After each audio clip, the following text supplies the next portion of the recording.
visualize the Buddhas in front of you and offer this amazing, all the precious things in the world system that we have as a gift to all the Buddhas. And so the teachings go well, etc. Information gets transmitted well. Okay. Okay, go ahead. Okay, welcome everybody tonight. We have Blessing the Speech with Venerable Gendun, and we'll open with the short mandala. This ground, anointed with perfume, strewn with flowers, adorned with Mount Muru, the four continents, the sun and the moon.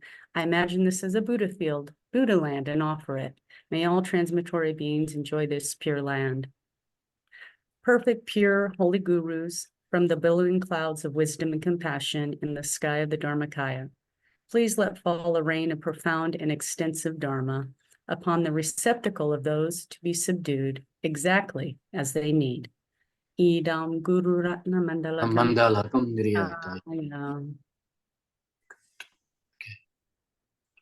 Okay, so before we start, let's do a short meditation, please. If you can all adjust your postures, whether you're seated cross-legged or sit on a chair, just try to make sure your body's relaxed, your back straight, shoulders level, hands resting either in your lap or on your knees. Eyes are gently closed. Or if you like, if you feel a bit sleepy, just leave them half open to get more light coming in. And then slowly begin to take your mind inside. So let's do a scanning meditation to relax our posture. So go from the crown of your head. Take your attention to all those sensations at the crown of your head. Coming across the face. Going to take the attention or mindfulness, awareness into the eyes, around the eyes, making sure the eyes are relaxed.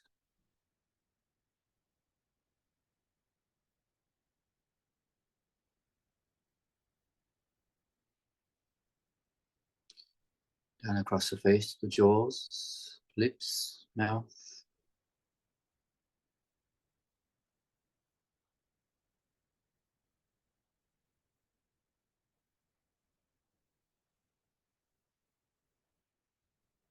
Down into the throat.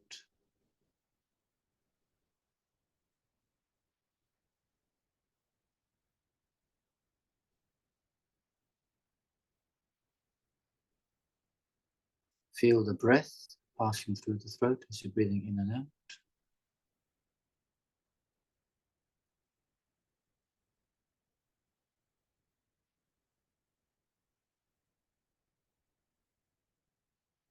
Back of the shoulders.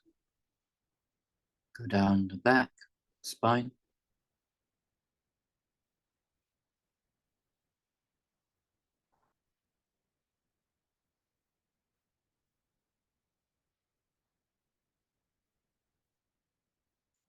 Into the hips. And feel your body, the weight of your body on the cushion or the chair, whatever you're sitting on. And take the awareness down the legs, the thighs, knees, lower legs, and the feet.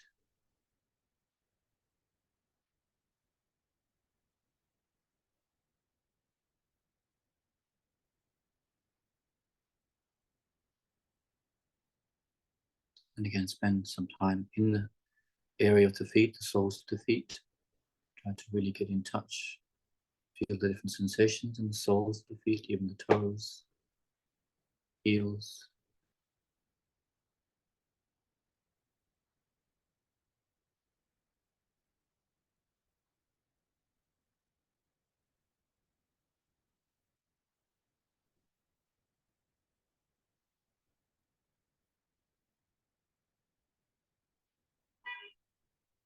If you're seated cross-legged, become aware of the legs as they cross, which legs are touching. Feel the weight of the legs on the floor.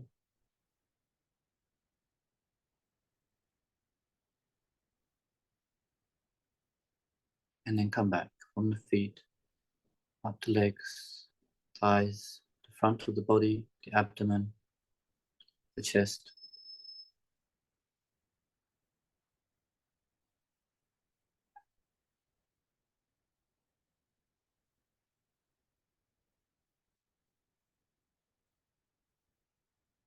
Again, try to feel how the breath influences the movement of the chest and the stomach.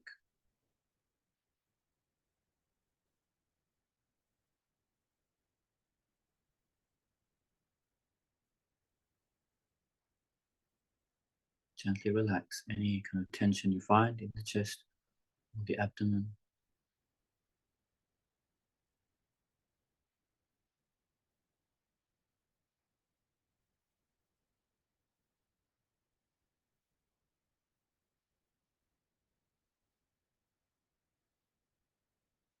And now go across the top of the shoulders, coming down the arms.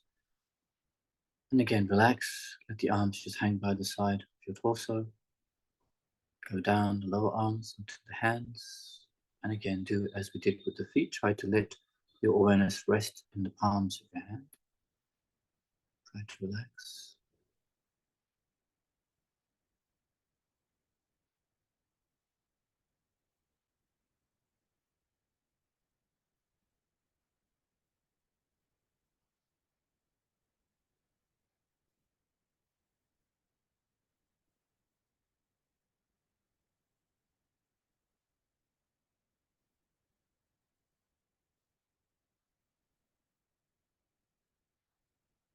And coming back up from the hands, arms, shoulders, the back of the neck,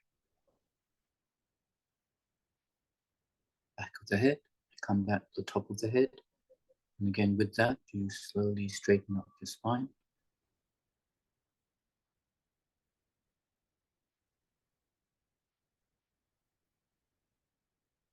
Keeping the awareness on the whole body, from the head to the toes.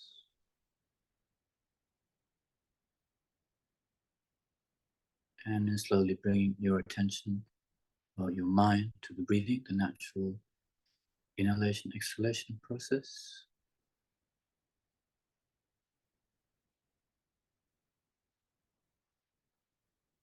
So you can start with keeping awareness on the breath, the in and out breathing movement, and then when you find you wish to, you focus a little bit on the actual sensation around the nostrils, the most sensitive area where the breath touches and leaves the body, and you just rest your mind there, like 100%.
And really keep it there on the breath. As soon as it's gone off to a different thought, a different sensation, gently pull it back. Keep it on the breath.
From there, we focus now a bit, looking at our body and mind, how fortunate we are.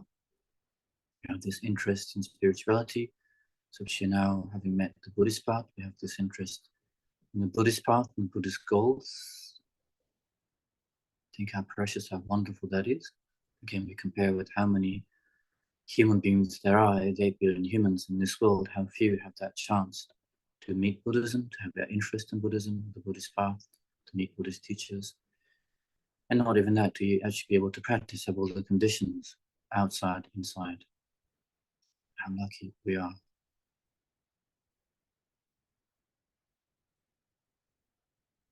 And it won't last long. We know every second this life is passing by. Think of the law of impermanence. No guarantee that we'll even be around tomorrow. And then convincing ourselves, we're convinced that life does go on. It's not the end of life. If we die tomorrow, this week, there's a mind continuing on. And where it continues depends on the karma that's ripened. So the initial step of refuge is to avoid going to a lower existence.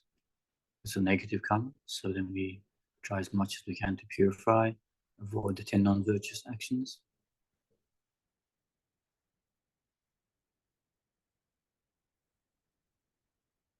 So we have all the methods the Buddha taught us to create good conditions for future lives, whether it's a human life with all the conditions of meeting Dharma, etc., whether it's in higher realms of the God realms. But even that is within samsara. So given the highest pleasures of samsara is in the nature of impermanence, we take our minds to go towards complete liberation for ourselves, freedom from samsara.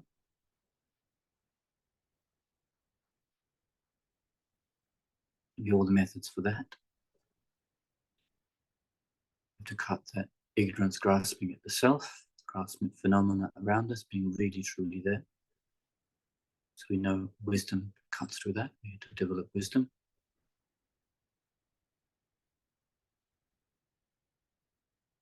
So from the Mahayana point of view, I think that's actually quite limited, achieving our own liberation. So we think immediately of all the sentient beings around us, starting with the ones that's closest to us, has given us the most kindness, whether it's our parents or friends, and seem they're exactly in the same position, caught in samsara. Again, due to this ignorance, the not knowing how the self exists, and due to that, grasping at a very strong ego, identity.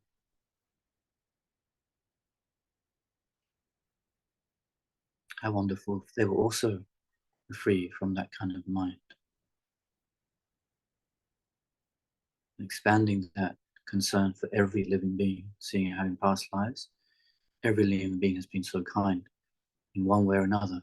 So thinking even now, the conditions we have in terms of clothes, shelter, food, etc., all our resources come from other beings, their work.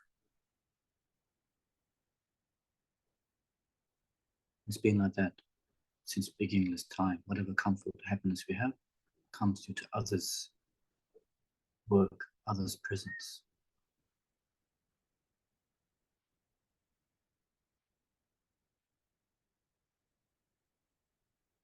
And develop that concern to really help them in the best way. We also need to know what their level of mind is, what's the best way to teach them the real causes of happiness, to teach them to avoid the cause of suffering.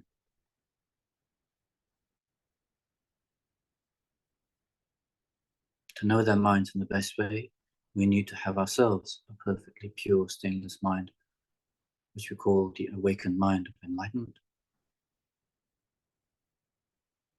And to do that, we need the specific causes of what we call the Dharmakaya, the wisdom mind of all the Buddhas, and the Rupakaya, which is the form body that can manifest in whatever form is needed to help sentient beings. And each has specific causes, so we need to apply our lives to produce those causes, to produce a result. That's the essence of our lives, to try to think about that. Even if it's artificial, how we take our minds towards achieving enlightenment for the benefit of all the sentient beings.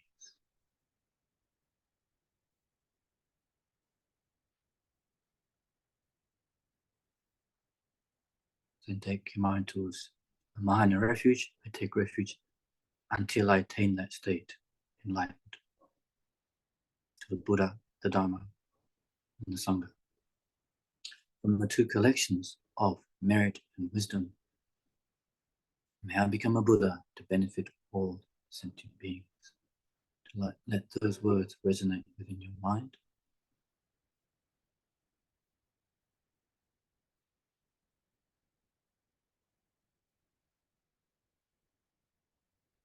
So for that reason, we need to accumulate merit, purify. To bring that about, we have these methods given by the Buddha. So one of the methods is, for example, blessing the speech, etc. So we're going to try to explain how to do that today in this seminar, this teaching.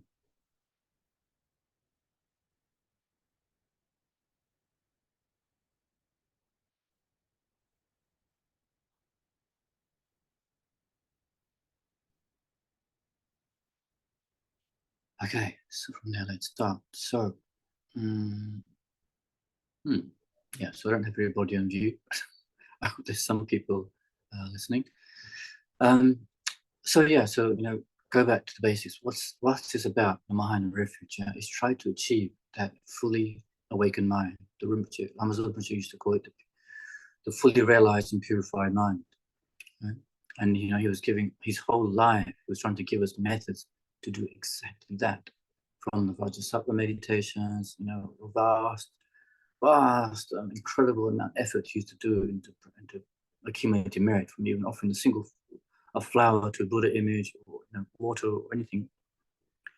Because of what the Buddhas have attained, because of who they are, even if it's a child that offers a small flower to one of these images, because of what the Buddha attained, without even intention, because the power of the object will accumulate merit. Right? That's what we need, because that merit helps us to fuel for our minds, to purify, to give us more insight. When we pick up books, when we say a mantra, go for a teaching, it becomes much more powerful. The understanding becomes much more clearer. Right? So Buddha in his own life, although he attained enlightenment in that life as Siddhartha, he had this huge amount of past lives. It's mentioned Jataka tales in the past lives of Buddha, how he accumulated this merit and wisdom over lifetimes. So unfortunately, it's no quick path. Well, there isn't quick, because it depends how much you accumulate merit, it becomes quicker, right? So he gave many methods for us to accumulate merit and purify. So in this vehicle from the Mahayana, we have also the esoteric vehicle, the tantric aspect. So if you listen to Rinpoche quite often, he was like almost combining the two inseparably. From the Mahayana, which is the great concern for others, to achieve enlightenment for others, as quickly as possible, there's a tantric path that makes us accumulate merit faster.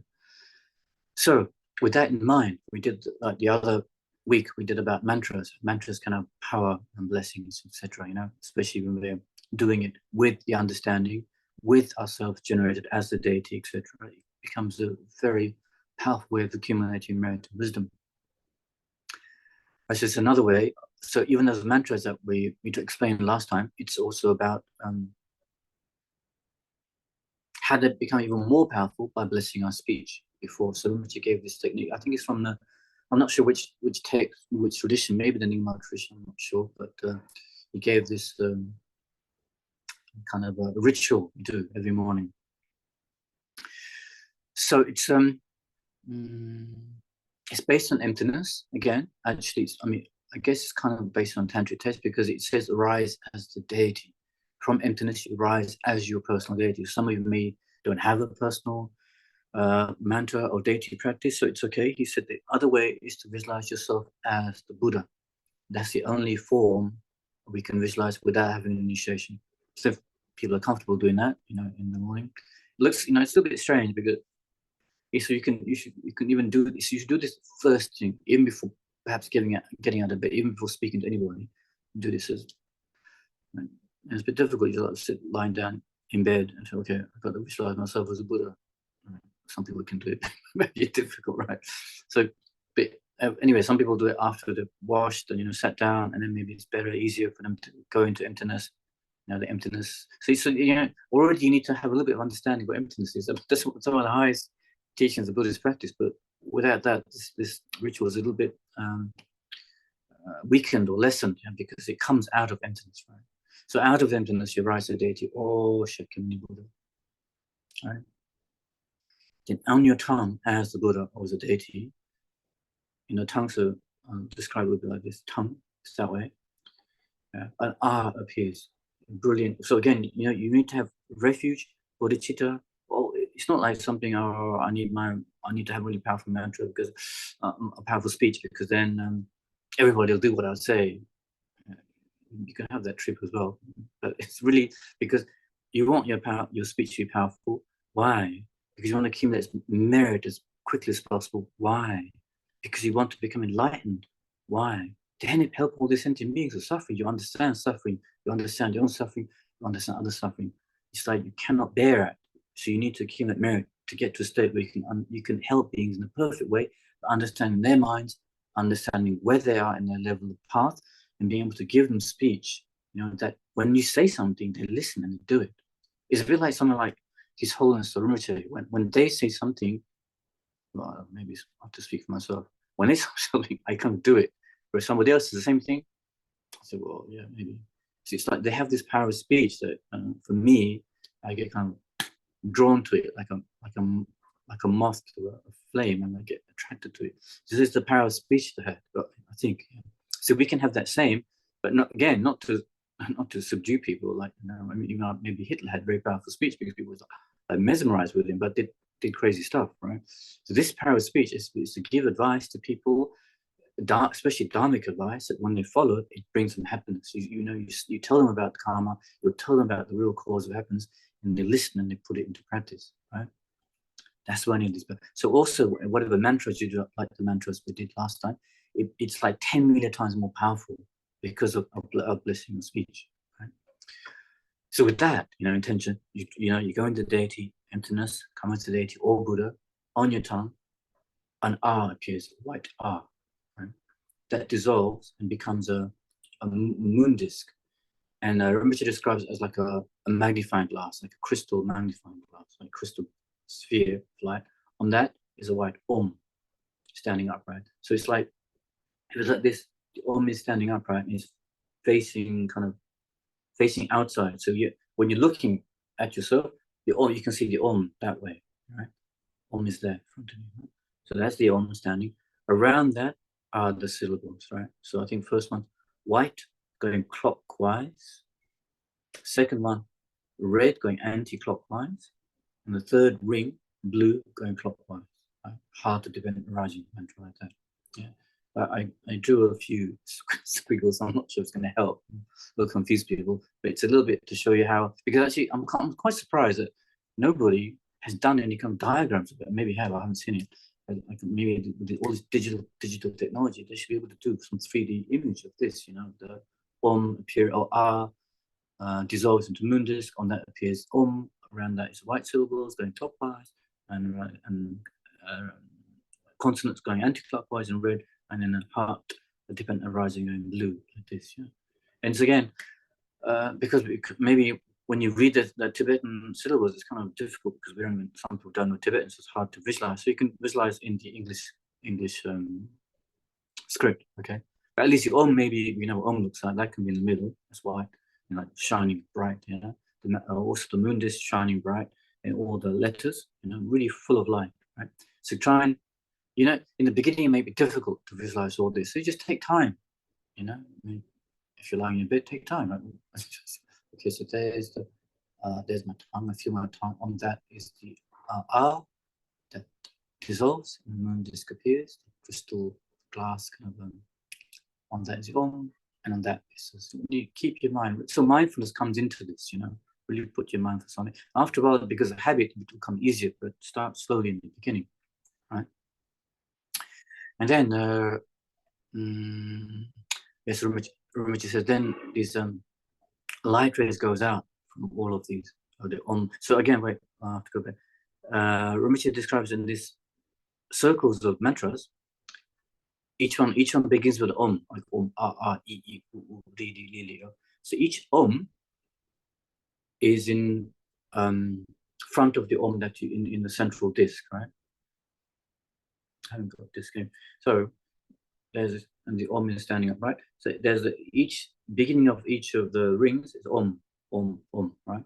So the first one's Om, it goes clockwise, Om, E, U, Ri.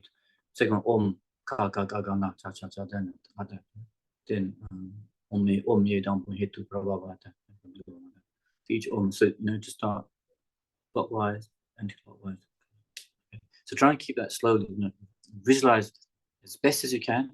Don't squeeze your mind, just best as you can. Then try to slow. So we just say them slowly. Om, E, U, Ri, Li, Li. Om, Ka, Ga, Ga, Ga. I think the second set is Sa, Sa, Zazanya. Ta, ta, ta, dana. And there's like some of the, because there's two versions of ta, ta, ta, dana. One is the more aspirated. I think describes in the actual text how to say the second set. And there's one, I think, in Om Ye Dam Hitu Prabhava Hitu, the heart of dependent rising. He really says, be careful that you make a gap, I think, between you and me. Yeah? It's like have you got the mantras there? Have you got the, I can describe them. Om E. You want me to If you put them up, yeah. PDF? Yeah, it's quite important that last heart of dependent rising you said properly. Oh yeah, Om E, U, Ri. Okay, that's easy. So then next one. Ga, ga, ga. So sa, ti, sa, sa, sa, za, za, nya, ta, ta, da, da, na, ta, ta, da, da, na. So normally in that. Anyway, yeah. The next one, the third one, that's the important one. There's a gap on me, yeah, so there. Yes, you see, he stops there. Omedam hitu prabhava hitu tekan tatagato. Hevada tekan sayo. And there's a pause. You niroda evan body mashamna. So don't try to join tekan sayo niroda, because people normally it's all like in one sentence, and people say like so it's not one word, yo niroda. Yeah, so it be tekan sayo niroda evan body mashamane soha, like that. Yeah, so try to keep that gap, otherwise has another meaning to the mantra. Okay, so Rinpoche is now describing from that visualization, these light rays go out and pull in all kind of blessings from all. I think it's called the Arya. Can you recognize it? The Arya beings, or Buddhas and Arya beings. So like all the blessings come like in light back into the syllables and the Om. Right. So these are the Buddhas. These are people who've attained the path of seeing like seeing emptiness directly and above, right? All the Bhumis, the Bodhisattva Bhumis, etc. Very, very high level beings.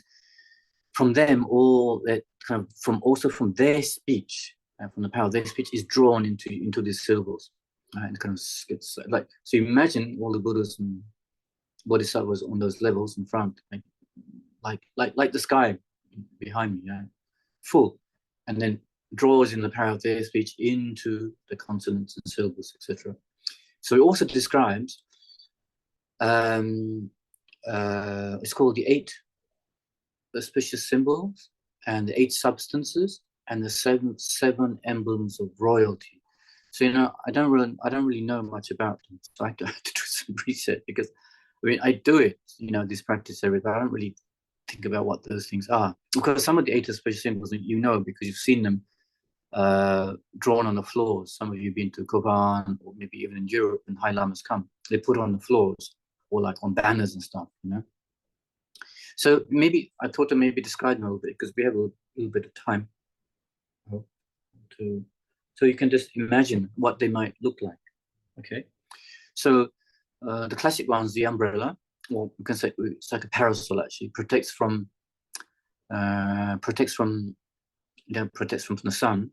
So this, you can imagine as we offer it, normally offer these things or have them on our walls in our house and stuff, because they're special, because they bring about also protection for us, the protection not from of course, the elements, but also like protection from sicknesses, obstacles for our life,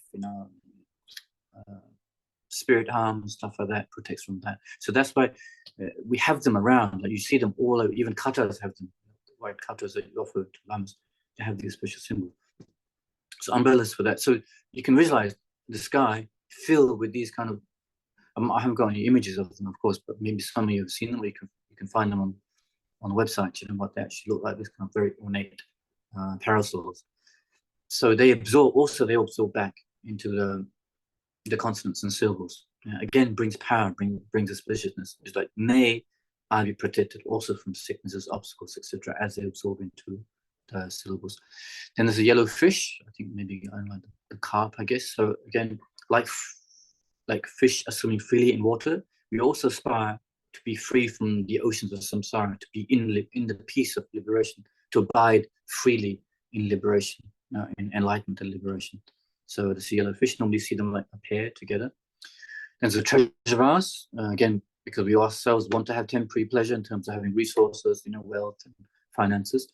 But the actual resources are, the richness comes from liberation, enlightenment. So, even up to that, in all our lives to come, may we have all the conditions we need to practice to get to liberation and enlightenment. So imagine, again, treasure vases. Again, they're quite special. If you see the Indian or Tibetan versions, they're kind of very, they're called bumpas, like kind of wide at the top and they narrow down the base, and beautiful with gold and studded with emeralds and special jewels, stuff like that. So they will absorb into syllables, etc. The lotus, again, like a lotus, is free from all kinds of stain, from mud as it grows out from the mud. So like that, we also want to be free from all the stains of mistaken minds and mistaken actions, from non-virtues of body, speech, and mind. Like a lotus blossoming, we leave into liberation. So that's what we'd also like to have for ourselves and for others, right? And the other, so 5 is a conch. Conch are like normally you hear when it's, sometimes they still, some monasteries, they still play them in the mornings to wake the monks up, monks and nuns up. Also kind of, it's like an offering of sound, just like the Buddha when he gave his first speech, it was like a conch sounding out to the world. It kind of resonated around. And actually, if we, so, we want that kind of Dharma, that kind of speech, when we become enlightened, to be able to benefit people with our speech. Whatever speech is benefiting the needs of those sentient beings, whatever level of mind they have, level of practice they have, you give them that teaching that suits them. So that's, that's like that. And so awaken sentient beings from ignorance to work for themselves and others. Like a bit like us, maybe we're also a little bit like in the dark, working just for this life, for our happiness right now. And then we heard Dharma teaching, we picked up a Dharma book, we heard maybe a talk by His Holiness, and something happened. There's more to a life than this, so it kind of woke us up from our ignorance. So teachings can be like that, like the sound of the conch. So then there's the endless knots. I'm not so, actually the stuff I got here is from the FPMP website. I think Rinpoche gave a commentary on this, so I took some of this from that. And he says it's not actually an endless knot. He said there's no real translation for that Tibetan word, but we call it an endless knot. So you often see it on like the door hangings and stuff like that, and all over people like put stickers and stuff like that. So this shows the path, the method and wisdom interconnected. Like I said last time also, like the 2 wings of a bird, we need method and wisdom, compassion and wisdom to get to a fully enlightened mind. Like also emptiness and dependent arising, like dependent arising, conventional truth, emptiness, ultimate truth, but they're together. It's one entity. 2 different phenomena, one entity. Right, they connected in that way. Same with the knot. You can't see the beginning, you can't see the end. Yeah. So Rinpoche, it's not so much talking about. Some people say, "Oh, it's about beginnerless lives or endless time or something like that." It's not so much about that. It's about the interconnectedness. So again, that's a state of mind we would like to have ourselves. Why? To benefit sentient beings. So again, you think of these symbols. You see them. So again, they're like light. They're made of light. They're not this solid. Like sometimes you see them on offering tables, like this gold figures of fish and the wheel, etc. It's not like that. It's actually made of light, and it comes into your syllables and consonants at your at your tongue. Then there's the wheel, representing scriptural and realizational teachings. And we're hoping, praying, aspiring that they last forever. They abide. Why? Because that's what brings real happiness. When you think, when we think about it, the Four Noble Truths, etc., that's what brings happiness. He gave that teaching. Nothing was written down. It's written down afterwards. But that teaching, if we follow, and we have lamas or teachers that teach us, and then we put those teachings into practice, we protect our minds. That becomes real happiness for us, right? So that's what we need. That's what others need. So again, those precious wheels absorb into our consonants, etc. And then the banner, it's called a victory banner. So that's what they used in those days, when certain armies conquered in a battle, they put their flags up, the victory banners up, saying, we're this is ours in a way. So in the same way, we want to conquer Mara, we'd be victory over kind of the dark side, and we want to develop our minds and to produce very healthy minds up to enlightenment. We conquer what we call Mara, or the negative, the afflictions, etc. So one's virtue of the three doors. Three doors are not, they don't degenerate or get lost. We create virtue, but the victory banner keeps it in place stably. So we want that. We want our virtues to not be lost. One of the best ways to do it, Rinpoche always remember how Rinpoche dedicated, always to emptiness. Whatever 3 times merits that we have collected, the Buddha have collected, we dedicate in, there is no I, there is no real me, virtue created, and to the enlightenment we're dedicating to, there's no inherent enlightenment. So we seal it with emptiness. And then that virtue can't be broken. Up to enlightenment cannot be broken. So that way. So those are the 8 auspicious signs. So you can, see pictures of them, and then you can visualize them absorbing into you, right, into the consonants of the tongue. Then there's what's called the 8 auspicious substances. Again, there's something I don't really know about, so I had to look it up. So I got this from Changu text from Changu Rinpoche. He was a great Lama who also passed away, unfortunately, last year. He has a monastery in Nepal near Namo Buddha. So Namo Buddha is a famous place where the Buddha, in one of his past lives, as a Bodhisattva, gave his life away to the starving tigress. So that place was kind of located, and there's this stupa containing the relics of that Bodhisattva. And now Changu Rinpoche has a monastery nearby.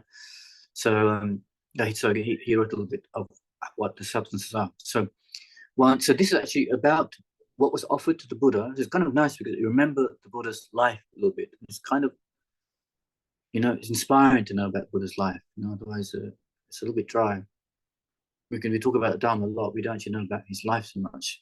So then this conch was offered, a white conch. You may sometimes see it in depictions of the Buddha's life. These 2 gods come. I can't remember which one is offering which. One is offering wheel, one is offering a conch shell.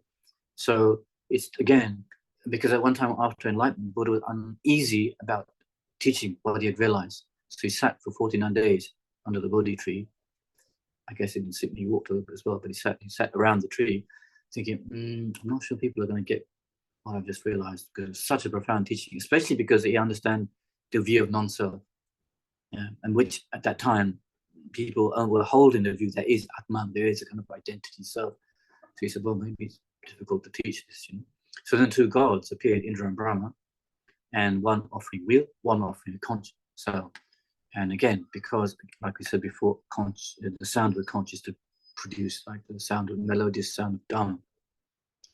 So we'd like to, we like to have that same kind of speech. They want to have that power of speech, so that conch shell dissolves into our tongue. The yogurt is, again, to remember that time when the Buddha, if you remember the life story, the Buddha left his life as a prince, went to 6 years into the forest, practiced austerities. Then he had great levels of kind of samadhi, realizations of concentration, but he said that's not really liberation. There's more, and the wisdom aspect is missing, right? So as he was thinking about this, one lady called Sujata, who was coming every day to that tree where he was sitting by the river, came and offered, but because she was thinking, she was offering to the tree because she thought there was a tree spirit there, and she was desperately trying to get a child, and she thought by offering to this tree spirit, the tree spirit would give her the blessings to have a child. So that day she came with apparently she came every day with this milk, like a milk rice, very sweet milk rice with yogurt. She came that day. Lo and behold, that day Buddha was sitting under it, like very emaciated, like you see quite often in the depictions of the fasting Buddha. I think the original statue may be in Afghanistan, no, maybe Lahore, I think Pakistan, Lahore, Museum Lahore. So often the Dalai Lama, when you see him on the Zoom talks, he has like a stone image of that behind him, because he often says it's great that we remember the Buddha as a magnificent being with all the marks and signs. You know, if you remember, some of you may know of the magnificent signs, the marks of the Buddha, like the wheels on the hands and the soles of the feet, etc., and you know, beautiful eyes and all the features of the Buddha.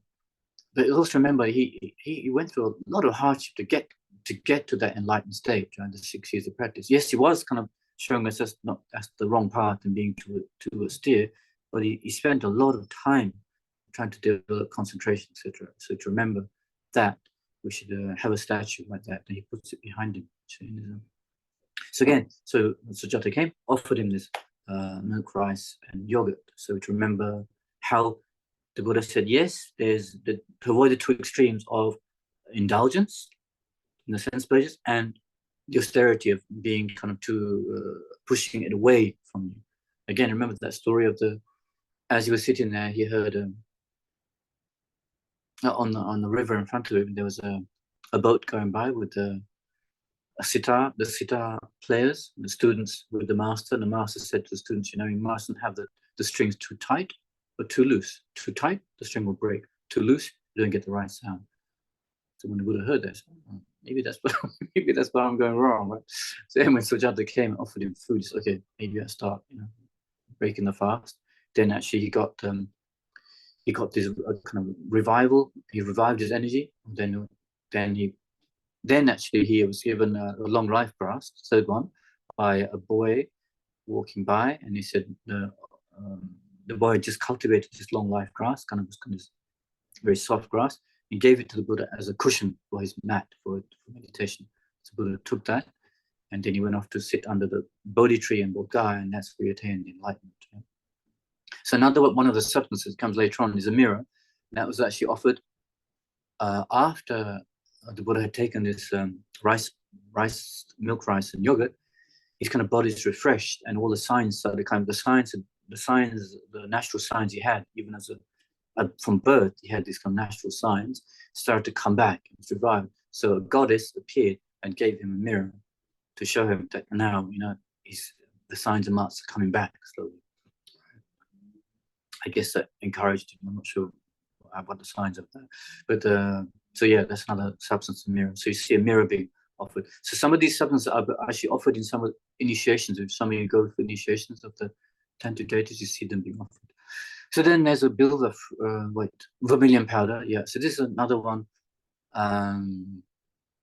offered by the earth goddess. So if you remember, quite often in the Tibetan tradition, you see the Buddha in a posture where his left hand is in his lap, holding the alms bowl, his right hand over the right knee, touching kind of the earth. It's called the earth touching mudra, or often because in statues it's to come to the moon disk, but it's to represent that when the Buddha was meditating there under the Bodhi tree, Mara came, what we call, the Mara, the harm giver or something, who doesn't like us to leave samsara. He wants to keep us in samsara, like make our affliction stronger and keep us in samsara. So he came and appeared to the Buddha and said, what gives you the right to leave samsara? Because you could see this was going to be the last meditation, the last night.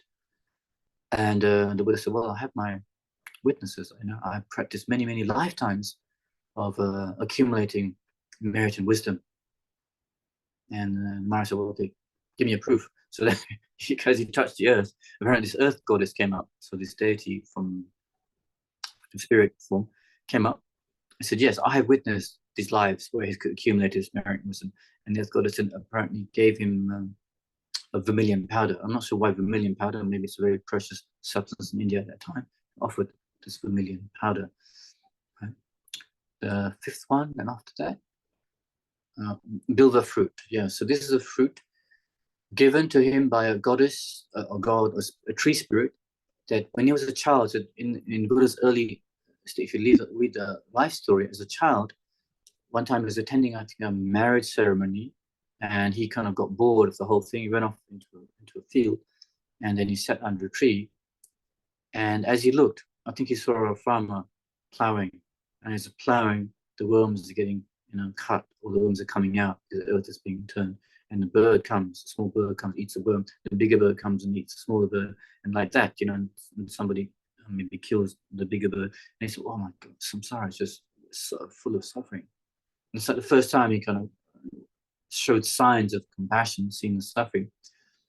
So as he meditated like this very strongly, the tree he was sitting under, this bilva fruit tree, the tree god appeared and offered him this fruit. Yeah? So again, it's just to remember the Buddha's life, who this being was, how amazing his life was. Even as a child, had that very strong compassion arising. Yeah. So again, you have to try and visualize. I mean, I haven't got images of them. Try and visualize these substances. They also absorb like light, and absorb into the consonants and syllables. That the mirror I've just explained, I offered to him after he started eating the milk, rice, and yogurt.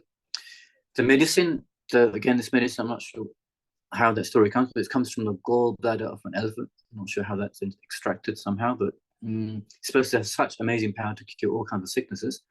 So again, it pacifies sicknesses. So in the same way, remember in the Buddha's life, the time when he was almost killed by his cousin, who sent a kind of a crazed, maddened elephant towards the Buddha. But as the crazed elephant approached the Buddha kind of put his hand over the front of his head, of the elephant's head, and the elephant immediately subdued. He kind of went down on its knees and kind of almost like prostrated. So pacify, and just by the power of the Buddha was, that energy pacified the elephant. So again, to show just like this kind of medicine can purify us and purify sicknesses, very gross into sicknesses. The Buddha also could pacify even kind of outer harm like that because of how powerful he was. The mustard seeds offered to the Buddha by Vajrapani, so one of our wrathful kind of deities in the tantric pantheon of deities. And this is offered at the time when Buddha, if you remember the Buddha's life, where he showed, only one time, or he showed many miracles like with the elephant, but this is one time he actually physically showed incredible miracles, like being from one side of the body emitting flames, the other side emitting water, to show how he controlled the elements completely. Right? So this is because there was like six we call kind of non-Buddhist teachers, or maybe at that time Hindu teachers, Tika teachers we call them. They were like up for a fight. They said, well, because they were like in competition. So Buddha had many followers, and they would say, well, why are you following him? We have much more powers than him. We can actually show our powers. So they kind of put in Buddha to test, and the Buddha went along with it for once. Normally he doesn't show these powers. He said, okay, let's see. Yeah? So what he did was he went from village to village, not actually showing a test as such, but he was collecting more and more people who wanted to witness this. And eventually he showed these miracles, right? And of course, was much more powerful than the Siddhartha teachers. And then all the people watching, they were because of that, seeing the Buddha's power, was wanted to become disciples of the Buddha. Then he taught the Dharma because of people like enamored by his power. Right? So I'm not sure why the mustard seeds, because maybe I'm not sure, maybe in the Indian system, mustard seeds have this power to it or something. So Vajrapani offered white mustard seeds. So these are 8 substances. Again, as you're saying, a lot of things to visualize in the morning. You're right, sitting in bed. But you can think a little bit what the Buddha's life, what he attained, and substances that were offered to him, his events of his life, and they all, like light, absorb into the consonants and syllables like that. Then there's the 7 emblems of royalty. Like precious jewel. So that's again, it's like some of them are very kind of mythical things. It's always talked about, precious jewel, precious ministers, precious elephants. The jewel, again, precious because they say it's like Aladdin's lamp. You kind of polish it, whatever you want, you ask from it comes. Temporary things and ultimate things probably not. You can't ask for enlightenment that drops into your mind. That doesn't happen. But temporary conditions, it can come just like that. So it's a richness to have. So again, that's compared to faith. Faith is like the richness, because faith is like we see the mother of all qualities. It's faith. Again, there's many types of faith, like clear faith, aspiring faith, faith out of conviction. But the faith out of conviction, when you know how things existing, really, then you have that very strong faith, very stable faith. Then you start to practice. You aspire towards Dharma. You really want to go towards enlightenment.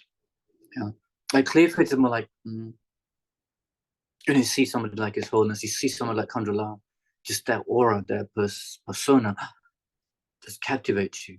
You don't really know how to practice, but you want to be like that. Yeah. Aspiring faith is like you're going towards that, more like that. Convictions know exactly the methods that take you to that. You're really convinced the methods that bring you to that. So that you need to study for that. You need to know the Four Truths. You need to know ultimate truth, commercial truth, bodhicitta, the methods of bodhicitta. Then you can put your mind towards, aspiring towards that goal. Right? So the jewel is seen as like faith. The wheel is seen as like, see again, it's a mythical wheel that was used by Chakravartin kings, like these universal kings, and they traveled on these wheels. There's like 1,000-spoke wheels, almost like a UFO, and they used to go to different universes. Where there was trouble in those universes, they used to pacify it with their armies and their kind of generals, hopefully not in a violent way, like very peaceful way. As they approached, those beings are pacified, their minds are pacified, and they follow Dharma. So they kind of, we call them wheel-turning kings, and they used to travel on these wheels, like 1,000-spoke wheels. In the same way, what pacifies our mind really is wisdom. Yes, so the wheels associated with wisdom, which is what we need to pacify our own afflictions, and from that, achieving enlightenment, we can pacify others. Right? Precious Queen, so just like a normal consort of a king, hopefully keeps the king on track, gives good advice. So the Precious Queen likes samadhi. Samadhi is the basis for wisdom. So some of you know about the 3 high trainings. First, ethics. Ethics leads as a condition kind of for samadhi. Samadhi, wisdom comes easily because the mind is concentrated. You can understand wisdom aspect. Precious Minister, just like a minister of normal governments, it gives correct advice to the king. The same way we need joy that's needed for samadhi and wisdom. And without joy, without having this aspiration, it's very difficult to have, a wish for. Just like everything else in our life, when we have, we know of a place we want to go to. We know that place will be like a holiday destination. It's going to be so much happiness, Then that gives us impetus. You see, it's the same way. So minister gives us gives the king correct advice. So it's like joy into a path. Right? Then it's the precious horse, just like a strong, well-trained horse. The king leads him to his destination. So in the same way, joyous effort is needed. Yeah, we need that also. So some of you remember the method for concentration or samatha. You have to know the benefits of samatha, how concentration is a very powerful mind. We need to have that for the path. We then put aspiration into wanting it. By seeing the benefits, aspiration leads to joyous effort. Joyous effort leads to the pliancy of having calm abiding. So in the same way, the path needs joyous effort, right? Then the precious elephant. So normally, of course, we had the last story. We had a crazed elephant. It can happen, but normally elephants are quite tame, quite peaceful. So that's like mindfulness, which brings a very calm mind. Yes, we need mindfulness for the path. Precious general. Just the generals bring peace, hopefully without much violence, just by their presence, and people go, feeling a bit subdued. So we need equanimity. Equanimity, if you think about meditation, equanimity, it pacifies the gross attachment and aversion. It's not the real cause for peace, but it pacifies the gross affliction. So we need equanimity. Right? So again, you can visualize the 8 auspicious symbols, the 8 substances, and the 7 royal emblems of royalty. As best as you can, again, covers the sky. They're made of light, and they absorb into you, into the consonants and syllables at your tongue. Right? So then we say, again, don't forget the motivation. We're doing this practice to benefit others. So with the bodhicitta motivation, I'm going to now bless my tongue based, so that whatever I say will be powerful for others, will bring benefit to others. So again, visualize that Om, and then in front is the first Om, the ring of 6 vowels. Om, a, I, u, di, e, so 3 times. So Rinpoche adds a little bit of a commentary to this. I'm not sure if it's come from him or maybe another text basis. So as you say the first ring, or 3 times, you realize white light, nectar, coming from those and then going into you like milk, going into your whole system. So this time purifying you of your negativity to the body. Right? I guess you can do the same like in Rajasabha, they're kind of dissolving out through your low orifices and your skin, etc. Now like black smoke or black liquid, all the negativity to the body are purified. Then I just said the red consonants that go anti-clockwise. So again, you start with the Om, in the front, Om, ka ka ka ka na, sa sa sa na, ta ta ta ta ta ta, ba ba ba ba, like that. Again, this kind of nectar light coming, going from those, seeping into your whole system, purifying you. Of this time of your speech negativities. So what are they? Go through Lama teachings you've heard, lying, divisive speech, harsh speech, idle gossip, all that has been purified. Again, like black liquid smoke leaving your body. And again, with that, you can convince yourself, today I'm not going to engage in them. Seeing the consequences of that. You really remember the consequence of negative karma from speech, or body karma. What will the result be? The ripening result, if it's a full complete karma, the ripening result, lower realms, very unpleasant. Sometimes you want to really see a horror movie, try and visualize yourself in those realms. Not nice at all. Then if you come out as a human one day, come back as a human, you'll have the tendency to do similar things like that from the speech and body. Also, things will happen to you like that. You'll be harmed because of body karma and negative karma of speech. You'll have the same thing. People will lie to you. People not believe what you say. People will try to divide from your friends and stuff. And you will also, even the environment can be affected by speech karma. I mean, fully complete speech karma. So that trying to think of the consequences, right? I'm not going to engage. And it's like protecting yourself. And with that purification, as you say, I will not engage anymore. Purifying your past negative stuff and commit. It's like, so you can use the 4 abundant powers as doing it, regret, the remedy, the reliance, restraint, right? It's very, very powerful practice. You really do it. I mean, you might take you half an hour while lying in bed, but maybe that's the one that's going to affect your whole day to go well, right? So you do that. Then the blue, right? Like this, yeah? Going clockwise. And again, nectar and light is coming down, going through you. Yeah, and this time with your mind, covetousness, ill will, wrong views. Yeah. Past ones you're holding, and then future, trying to restrain your mind from going that way. Mind of contentment stops you from this avarice, kind of wanting more and more. Mind of loving kindness, compassion, patience, stops you from ill will and wrong views. Wisdom, understanding, there is karma, there is rebirth, there is this. 3 jewels exist, enlightenment exists. Because giving all the reasons why they exist, etc. By logic saying, yes, that state of mind exists. And actually, I want that state of mind as well, for benefiting others. Yeah, so then, all those, you saying the mantras and things are happening. And then Rinpoche says, then slowly, the rings dissolve into each other. Yeah, the blue into the red into the white into the Om into the R into the moondisk dissolves into like a pink liquid that dissolves into the tongue, and the tongue becomes like heavy, like stronger, and you really try to feel the energy that your tongue sense base has been kind of strengthened. Now your power of speech is very powerful. And when you say mantra, when you say any advice to anybody, it's just listened to and taken. So Rinpoche actually gives an example of this, and he says that when he was in America in Salt Lake City, he went to Tibetans there's a Rinpoche called Gomutoku, and he has 2 daughters. So Gomutoku, I think in his past life was a very high Lama. Then I think this road, and he had two children, or 2 girls. So then he went to visit these 2 girls. They're grown up now. So one girl is telling Rinpoche, because Rinpoche was fond of Coke at that time, drinking Coca-Cola. So this girl was saying, Rinpoche, really must stop drinking Coke. It's terrible for you. It's got this, it's got this. And you give all the consequence of drinking Coke, right? So Rinpoche said, he's been told this many times. Many times, all the doctors will tell him all that, but he just ignored. But this girl telling him, he stopped immediately.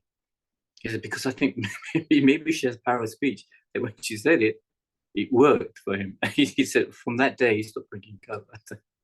So that's the kind of course, I mean, Coke is a mundane thing. That's the kind of advice we like to have, when we talk to our children or colleagues at work, we want that speech to be effective, be listened to, because it's correct advice and probably help the person. But often people, they ignore us, it's like goes by the way. It's like, and people also don't believe what we say, right? So that gives so much power from being, doing the power of this blessing of speech, so much more power. And then also if we teach one day, maybe some of you, of course you're not monks and nuns, but you will be one day perhaps giving advice to your friends, colleagues, even perhaps teaching like this on a Zoom or leading a meditation or something. It brings so much more power. So that's, not like it's not a power trip. It's because you want to benefit the people. You want to bring them to happiness. You want to create the cause of happiness, and that comes from your speech. So how wonderful that would be, So it's like it's a really amazing practice that, of course, maybe from constant Buddhas transmitted by Rinpoche to us. It's such a blessing to have this kind of method. Then so then also what Rinpoche explains is that by blessing the speech like this, also because some of our speech can be harmed by what we eat, foods we eat. He said you have to be very sensitive to feel that, like black food like onions, garlic, also meat, etc. It can kind of harm our speech. So I don't know exactly how that works. Maybe it's a very subtle phenomena, that eating that stuff affects our speech in some way. But some people can actually feel it. They feel that energy, So by blessing the speech, then those so-called negative effects don't happen because we purify. It's like we protected our speech. So then we can eat all that stuff without being harmed. So that's another benefit from that. Okay. So think like that. When you think of the benefits like this, how much merit is given, and because we need merit, we have to understand merit is kind of the fuel for our path, right? So then whatever small action we do, a mantra we say, Mani Padme Hum, again with the past teaching we had of the meaning, method and wisdom combined, we need that. What's method of wisdom? What's method bodhicitta? What's wisdom? Wisdom cuts through the self-grasp, me, the phenomenon. And then it becomes more powerful. One mantra becomes more powerful. Then all this energy we create, whatever advice we give, becomes more powerful. Whatever practice we do, much more powerful. And so it's supposed to be 10 million times more by doing this blessing speech. Whatever mantra say, 10 million times more powerful. So she says, what a waste if we don't do it, if we don't bless speech. So he's trying to encourage people, almost like forcing us to, please do it. Please do it. Or don't waste the opportunity. So it's a practice to make our speech more powerful. And then with that, that morning practice he gives can be even more powerful. The verses of seeing the Lama motivation practice. So and all the other mantras he gives for the morning practice becomes more powerful. Okay, so I think it's 6 o'clock. So if you have some of your questions, maybe you can go through that. I think I've finished most of what I want to say. There's a dedication in which you mentioned he puts at the end of that practice. So he says that's added as well. And it comes from a Nyingma text. Because he says it again, but it's a similar sort of thing. It gives courage. We want courage, like Buddhas have courage. When they speak, they have no, I'm not sure that's going to be very useful. They just have this amazing self-confidence. Maybe like Rubina comes out as. So we need that actually when we want to speak. We want to really benefit people. We're not shy about what we want to say. We just show. And it also maybe maybe leads to being direct with people sometimes, you know. We don't, I mean, to benefit them, we are quite direct, like in many wrathful ways. We need that. Also, it gives magnificence like a Buddha, like a magnificence of speech like a Buddha. Because again, because your words have impact on people's minds, it doesn't get kind of lost. Yes, that's basically what I had to say about that. Yeah. Okay. Yes, thank you, Venerable. Thank you. See, I think in the chat. Oh, yes, I don't know who's there. I'm not sure if you sent me a picture of people on the list, but do you want me to read this, Vesco? yeah, please. Or okay, we have Vesco is asking, hello, Venerable. May I clarify something you said earlier? When we have received an initiation, then we can imagine ourselves as a deity related to that initiation. Is that correct? That is correct. Let's go. Yeah, Vesco I met yesterday. He was here for Kandala's teaching.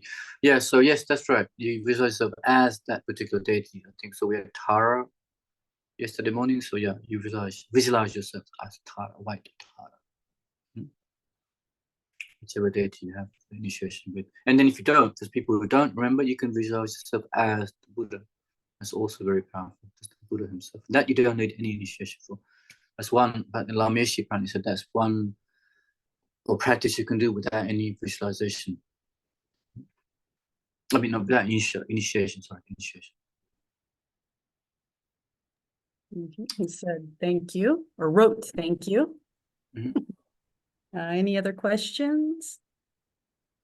We do the blessing. I'll just ask the blessing in the speech now. This is the first time I've heard it. So, I mean, there's a lot of elaboration. So it probably spends some time. I mean, even doing this morning, I know the blessing of the speech, it's in part of my meditation every day, but probably spending more time on it now, the background, of course. Could be good, yeah, could be good. I mean, you're right, I also very, very fast. I have no idea what those symbols and stuff are, so I thought maybe take the time to explain. Some of you may know, if you're interested, and also there's different meanings. I mean, there's maybe different versions of meanings behind them. This is one version I got from Rinpoche and in Trungul Tuku, but it's quite nice to understand what's behind them. Otherwise, there's just like, anyway, so yeah, it'd be nice to spend a bit more time. Rinpoche does say go slowly, say each syllable clearly. Good thing is we're always like, everything's in the West, like speed, like coffee, instant coffee. So we want to do it quick as possible to get over and done with because we have to get on with that work. But sometimes the thing is, if we start slowly, like, day by day, it'll get faster, and then all the visualizations will come as quickly later on. You see, it's good to do. Okay. And I think I also read you maybe doing it before reading a text. A blessing. Yes, that's right. That's right. Yes. Sometimes Rinpoche. Actually, we were doing it last year in Nalanda. We were doing a retreat, and Gesla would do it. Yeah, right. First thing in the morning before we did our sadhanas. Yeah, before we actually did our sadhanas, I think we do that. Yeah. So because then the whole day of the sadhana practice and the mantra becomes much more powerful.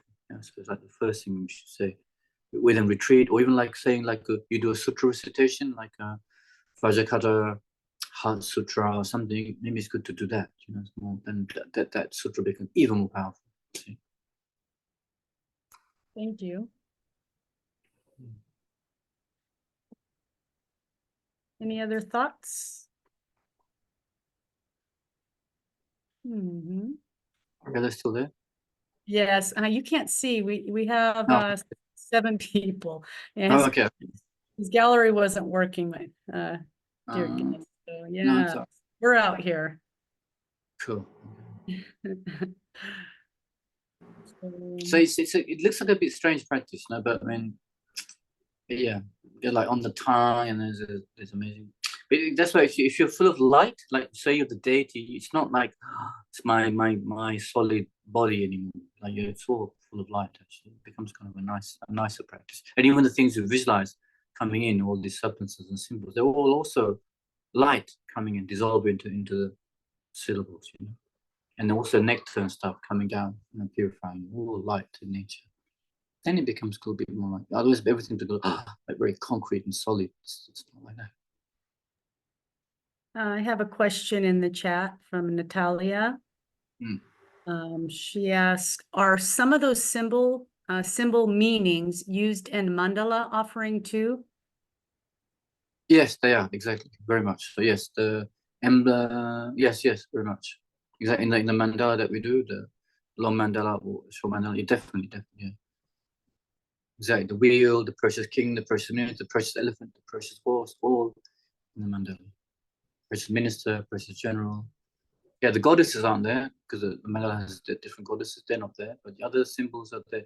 The 8 substances also aren't in the mandala, like the bilwa fruit and all that. But the 7 royal emblems are there, yes.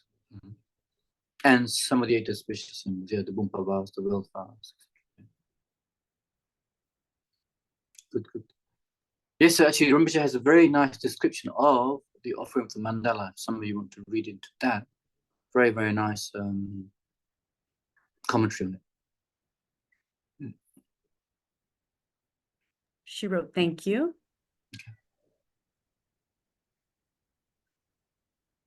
Mandala. Okay.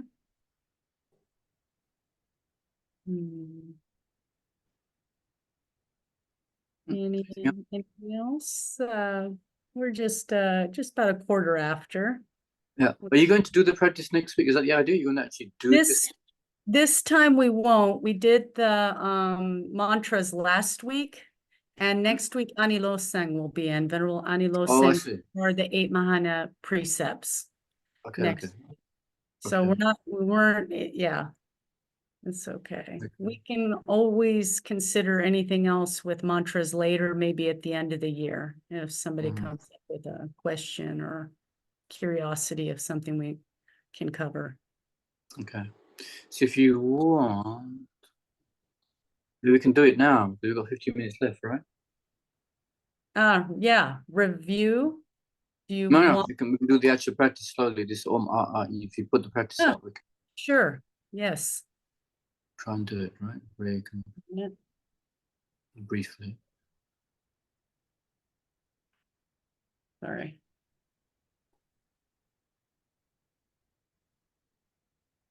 So go to the beginning, we take the refuge. Go to the beginning here. Let me make this a little smaller. It's huge. Yeah, that's right. Yeah.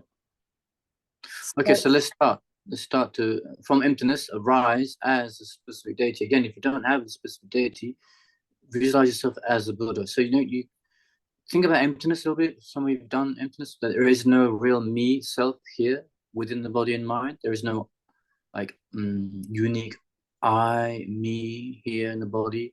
Because again, this unique I, me is seen as like one specific entity, and it cannot be found in the multiplicity of, the body or the mind. The mind has different parts to it, different continuity, like continuum of every second the mind is changing. So there's no like me in the mind, there's no me in the body. So there's the absence of that kind of intrinsic me. To feel that for a while. But still, there's an idea of something, sense of self here. So from that arise as a Buddha. If you want to be Tara, but otherwise Shakyamuni Buddha.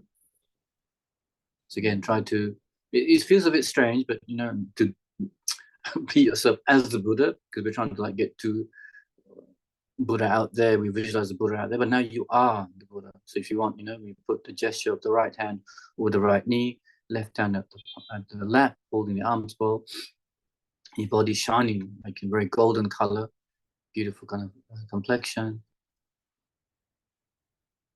And then you take your awareness to the mouth, the tongue. On that is appearing a white ah.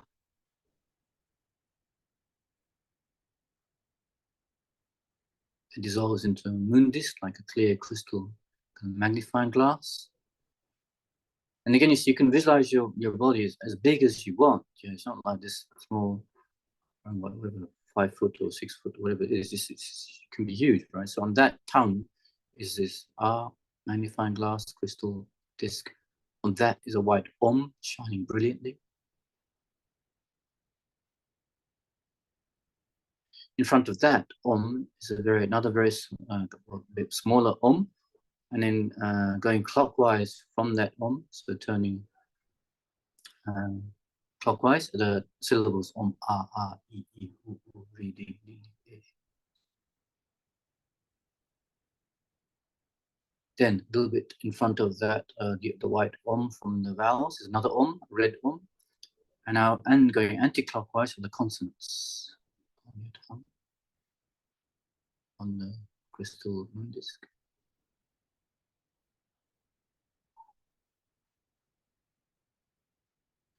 Then in front of that red Om is the blue Om, and then the heart dependent rising mantra Om Ye Dam Hitu Prabhava Hitu Desant, going clockwise.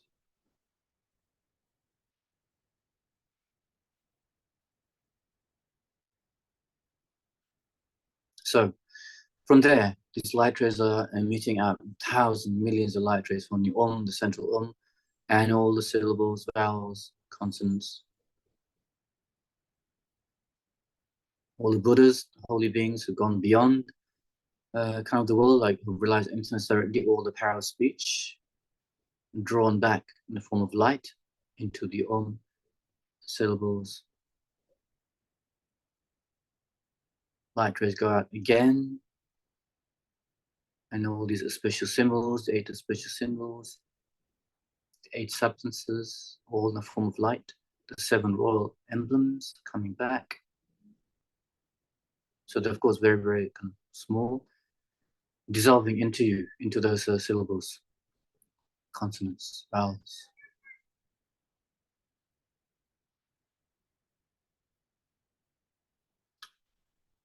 Okay, so let me say the first ring, the white ring. If you put the Tara, put it down a little bit so I can read the Om. Okay, or a bit down, up,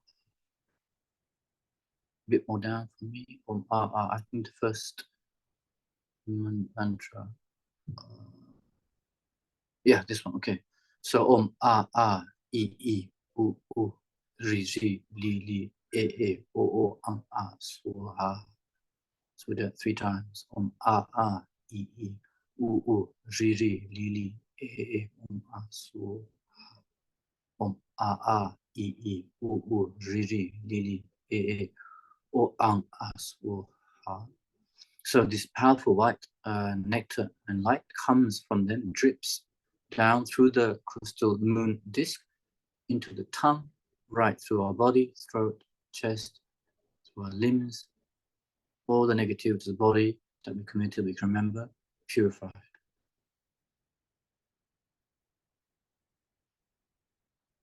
If you want, you can imagine it leaves the body like black smoke, black ink.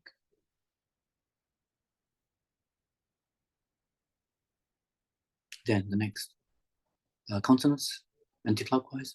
Om ka ga ga ga ma za na da da na da na ba ba yara la shaka aksha suha. So say that 3 times. You can say it 3 times to yourself. And again, light rays, nectar coming from them, going through your body, purifying all your negativities of speech, deceiving others with speech, lying, harsh speech, divisive speech, idle gossip.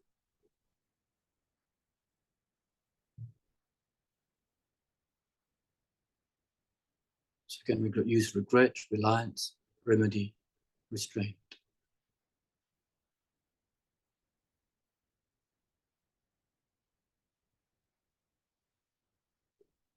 Okay, then the last one, Om Ye Dhamma. Om Ye Dhamma Hetu Prabhava Hetu Tekan Tathagata Hevada Tekan Sayo Niroda Eva Vadi Mashamane Sua. Om Ye Dhamma Hetu Prabhava Hetu Tekan Tathagata Hevada Tekan Sayo Niroda Eva Vadi Mashamane Sua. Om Ye Dhamma Hetu Prabhava Hetu Tekan Tathagata Hevada Tekan Sayo Niroda Eva Vadi Mashamane Sua. Nectar light rays dripping from that, the blue syllables coming down through the throat, chest, legs, and all purified mind, purifying the mind of ill will, covetousness, wrong view. So thinking this life, maybe you don't have so much wrong view. The last life, how strong it may have been, denying the cause and effect, karma idea, denying past and future lives, denying the idea of enlightenment, liberation, denying that there's a path to that kind of state.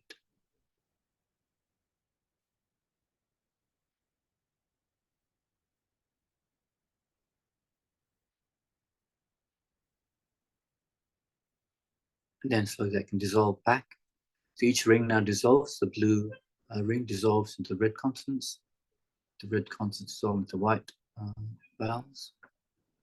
The vowels dissolve into the Om. Om dissolves into R. R dissolves into moon disk. That becomes pink, a pink nectar that dissolves into the tongue. And tongue becomes very solid, strong, stable. Imagine all the blessings of the speech of all the Buddhas, Bodhisattvas, all the holy beings, like beings who are in retreat, taking a vow of silence, etc. Very powerful speech. Karma blesses your tongue. And this speech has amazing courage, magnificence, power.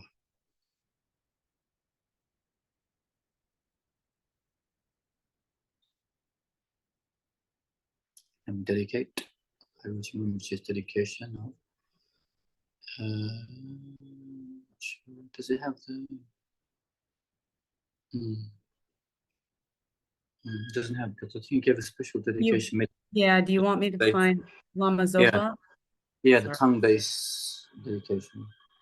Sorry, I don't have it here. Let me stop sharing. It's actually the dedication at the end of the speech. I may have it. It's in this book? Yeah, it's in the book. It's straight after that, yeah. Straight after that, go down. It should be in the book. Mantra. Yeah, that's right. So a little bit more. Oh, it doesn't have the actual dedication. Let's see. Go back. Go up. Dedication.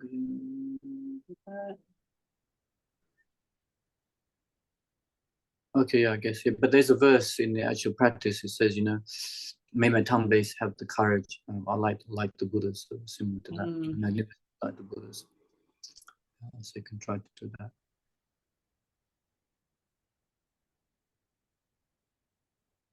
May the power of the magnificence of my words subdue sentient beings, Sally.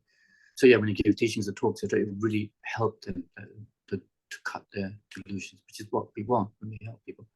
Often we're trying to tell our friends, etc., give them advice, but it's not heard.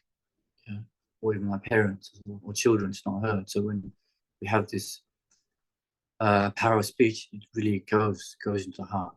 So that may our words have more power. Okay. All right. Thank you very much. We can dedicate. Thank you very much for coming.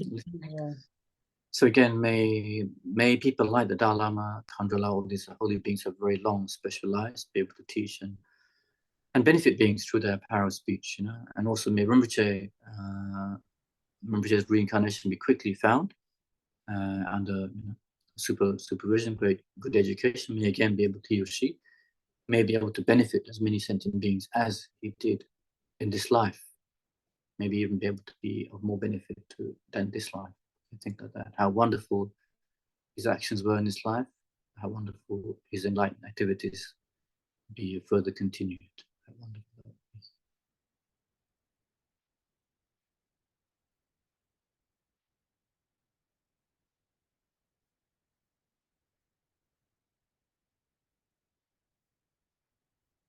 Thank you very much. So yeah, if you want, you can go to sleep as your deity that you practice. keep your. That's the amazing thing about Tantra. So you should keep yourself as Tara, as whoever you visualize. Even in your sleep, you are not ordinary you. Right. So of course, if you don't have initiation, you can visualize yourself as a Buddha, pure Buddha, and you go full of light in your sleep, like the Buddha was on the right side. Like that. I know it's not bedtime yet, but still, you can keep. So it's like not these practices. Like, oh, okay, now I can stop being visualizing. You can visualize it all the time, especially when you take initiations. That's one of your practices, to keep that. It's not you're just doing Tara when you're doing the Tara practice. You are Tara all the time. See? So you have pure appearance. One of the aspects of Tantra is to have pure appearance. So you stop ordinary appearance, which is kind of, it cuts grasping. Okay, thank you very much, everybody.